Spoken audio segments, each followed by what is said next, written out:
আসসালামু আলাইকুম। আজকে আমি আপনাদের জন্য ছোট্ট একটা ভিডিও নিয়ে আসছি। আমাদের যাদের অ্যান্ড্রয়েড ফোন আছে, যাদের ফোনের র্যামটা একটু কম, দেখা যায় 2 থেকে 3 জিবি বা আপনার 4 জিবি র্যাম, তারা অনেকে অনেক সময় ফোনের পুরোপুরি পারফরমেন্সটা পান না।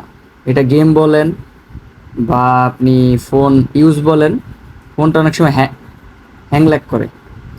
সেই জন্য আজকে আমি আপনাদের ছোট্ট একটা ট্রিক্সের কথা বলবো। তো প্রথমে আপনারা যাদের স্যামসাং মোবাইল, যাদের শুধু স্যামসাং মোবাইল, তারা এই ট্রিক্সটা করতে পারবেন। অন্য ফোনে অন্য রকম সেটিংস থাকে, আমি স্যামসাং ফোন থেকে দেখাচ্ছি। প্রথমে সেটিংসে চলে যাবেন। সেটিংসে যাওয়ার পরে স্ক্রলিং করে আপনারা খুঁজে বের করবেন ব্যাটারি অ্যান্ড ডিভাইস কেয়ার। এরপর আপনারা ব্যাটারি নামে একটা অপশন আছে, এটাতে ক্লিক করবেন।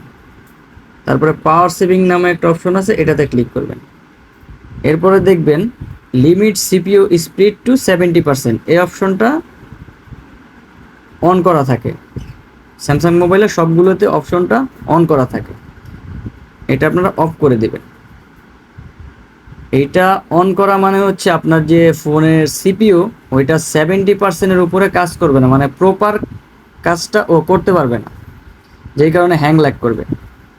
যদিও এটা অন থাকলে ব্যাটারি ব্যাকআপ কিছুটা বেশি পাওয়া যায়, অফ করলে একটু কম পাবেন, কিন্তু অফ করলে আপনি ফোনের পুরোপুরি 100% পারফরমেন্সটা পাবেন।